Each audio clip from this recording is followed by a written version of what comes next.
There have been many cases throughout the years where this meal has directly led to human fatalities, like in 2019 in Thailand, where a total of 265 people contracted Streptococcus suis after consuming larb, and sadly, 23 of those people would end up losing their lives. Number 3. Sannakji. In Korea, Sannakji could be enjoyed multiple different ways, but let's cover the least deadly one first and the most common. Sannakji is a raw dish consisting of the long-arm octopus, which is killed just moments before it's to be served. Here, the octopus's body and legs are chopped into pieces and drizzled with sesame oil, and by the time this makes it onto your plate, the legs will still be moving. As you begin to eat, the octopus's suckers will begin to suction onto your tongue and throat, making it difficult to swallow. But I know that if I ever came face to face with this meal, I would have no choice but to totally crush it. Since I have talked way too much of a big game, watching people struggle as they eat disgusting foods on the challenge.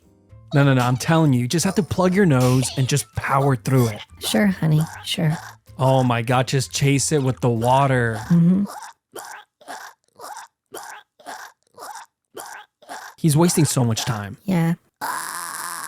So I have a lot to prove.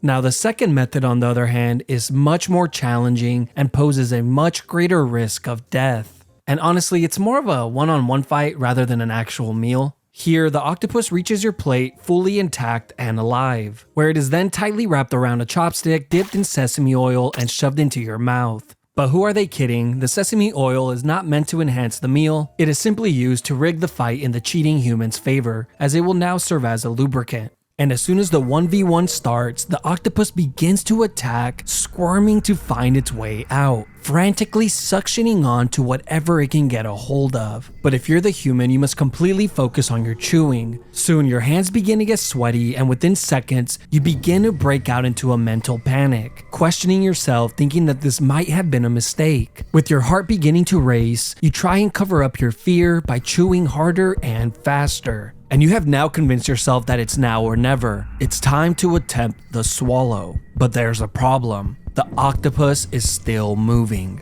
The stares of everyone at the table are piercing, and you feel the ever-growing peer pressure accumulating, so you're forced to go for it. Praying to whatever god is listening that the octopus doesn't latch itself onto your throat as you try and swallow it, as that would surely be a death sentence. You force the ball of squirming octopus down your throat, and for a second, your heart stops. But you manage to swallow it. With your heart still racing and a bead of sweat coming down the back of your neck, you look over at your buddy and say, it's not so bad. You got it. As you get up to go clean yourself up in the bathroom. There have been multiple deaths in the last few years directly linked to eating live octopus. Even though the danger is obvious, people still search out this delicacy, with some athletes even claiming that this meal increases a person's endurance, but others simply do it for the experience that they will get when they show off the post online. Number 2. Fugu.